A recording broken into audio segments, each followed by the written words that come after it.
What's happening, y'all? This is Rob from Mark Outdoors. Just wrapping up a tournament video from early August. I think it was August 4th. Fished it with my buddy Charles, the Lion King Neely. Yeah, Marsh Creek, Tuesday night tournament, fishing 6 to 10, 3 fish limit, 15-inch minimum. Very tough, brutal lake all summer to us. It hasn't treated us very well. So we started this night off. It was an offshore spot, a nice hump out in the middle of the lake with some stumps, some rock on it. It was totally loaded with fish 2 days prior to this. My girlfriend Bree actually lost a pretty big fish out here. We had the video, and you guys couldn't see on the video the fish, but we could from the boat, and it was a good one. So we start out here. Of course, not a bite, not a nibble. Mark, no fish. So we gave it about a half hour. Drop shot, Carolina rig, rattle trap, normal assortment of offshore stuff before we moved up to a shallow flat, kind of off the drop off of the flat over here. So I'm fishing a jerk bait up on the flat, doing some other stuff, and Charles has got the drop shot going just off the edge of the flat, and he's getting nibbled on pretty good from some bait fish.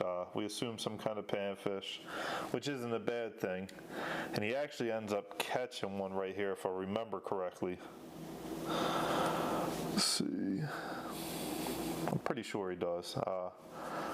But yeah, that's kind of been the pattern. If wherever the bait is, whenever you're in those perch, and I believe this is a yellow perch he brings up. Let me check it out.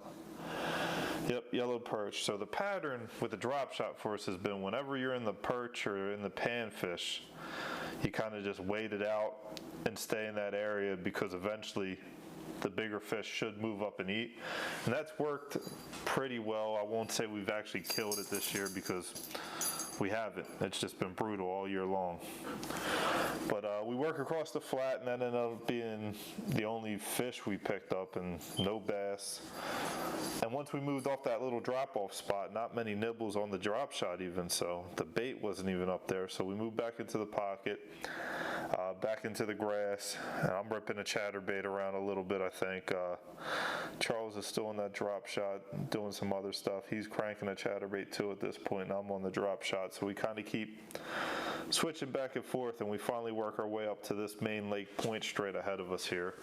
And this is my favorite point on the main lake. This is where I seem to do my best year after year, and my best is not great here. Like I said, Marsh is a brutal fishery. It gives you hope at the beginning of the year, and there is no in between. I feel like every fish here is either a pretty good fish, pretty big fish, or a very short fish.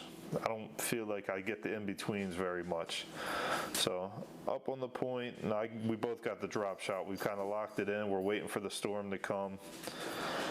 And the pattern for me with the drop shot, like I said, is when you're feeling that bait, just to hold that drop shot there as long as you can almost stomach it, and wait for something bigger to show up. And that's kind of what happens here. I'm just holding it in there, getting nibbles, and finally I feel it get heavy.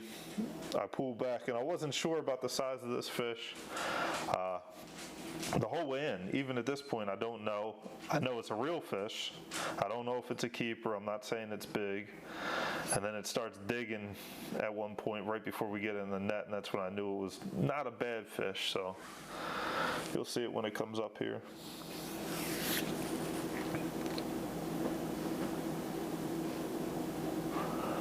Yeah, there he goes digging.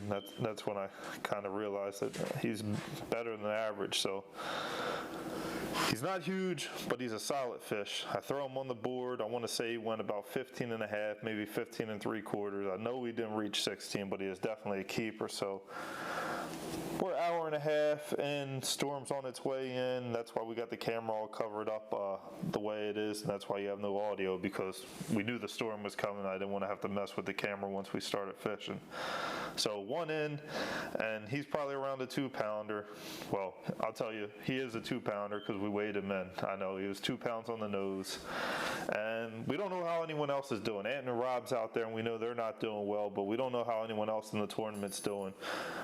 16 16 to 18 boats in this one. I want to say 16, 18's in my head too. It wasn't any more than that. So we continue to fish this point. We use the 20-minute rule, which I always use during the summer. Whenever I get a bite, pause the boat for 20 minutes, try and figure out if there's more fish there, if there's not. And it was about maybe 5 to 10 minutes after I caught that fish that Charles hooks up on this one. Get on the drop shot. I want to say I had on a pink worm on my drop shot. Charles had on a green pumpkin, so we were staying a little different just to see if we could pattern on anything like that. And this one was a long fish, but it was still a short. I mean, I want to say it was about 13 inches, just not a keeper here, which it's unfortunate because that's a keeper most other lakes here in Pennsylvania. But that's 2 bites in about 15 minutes, like I said. So we sit on the point, give it another 20 minutes. You can see how dark it's starting to get from the storm because it's not very late in the evening yet. So we actually noticed something on our sonar this night too. From throwing that drop shot out and pulling it back in, we could see more and more fish showing up on our 2D, which to me meant we're pulling them closer to the boat. So I bumped the boat out a little bit, and we recast, and Charles hooks up again as soon as I move the boat back off that school of fish that we were marking.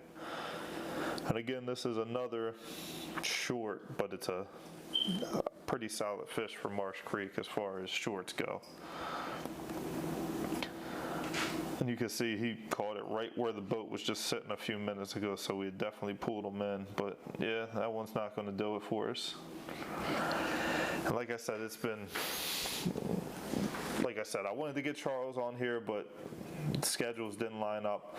We're going to get the 4 of us together. We're going to have a huge podcast. We're going to talk about the Tuesday night tournaments. We're going to talk about Marsh Creek, what went right, what went wrong, and a lot went wrong, and what we think we can do different. You can see, here's the storm, here's the wind, the rain, the lightning and thunder were behind us, and we stuck it out on this point pretty much the rest of the night. We did fish the flat over by the boat ramp and everything, and fished that back over to the weigh-in. And we only came up with the 1 fish. It is what it is. I mean, we put in the time in practice, we grind it, we did everything we thought we could. I mean, electric only, you don't have many options of where to move, so we did what we thought was right that night. We may have stuck it out on this point a little longer, but the fish were there. Like, we knew they were there. The bait was there. The fish was there. This point is loaded with fish most of the time, and it's just a Marsh Creek thing. Some nights you catch them, some nights you don't. And that's fishing. I mean, I picked up a jerkbait during this rainstorm. I picked up a chatterbait. I tried some different things on this point. Just didn't happen. So here's the weigh-in, our 1 fish for 2 pounds, and that was actually good enough for 5th or 6th this night.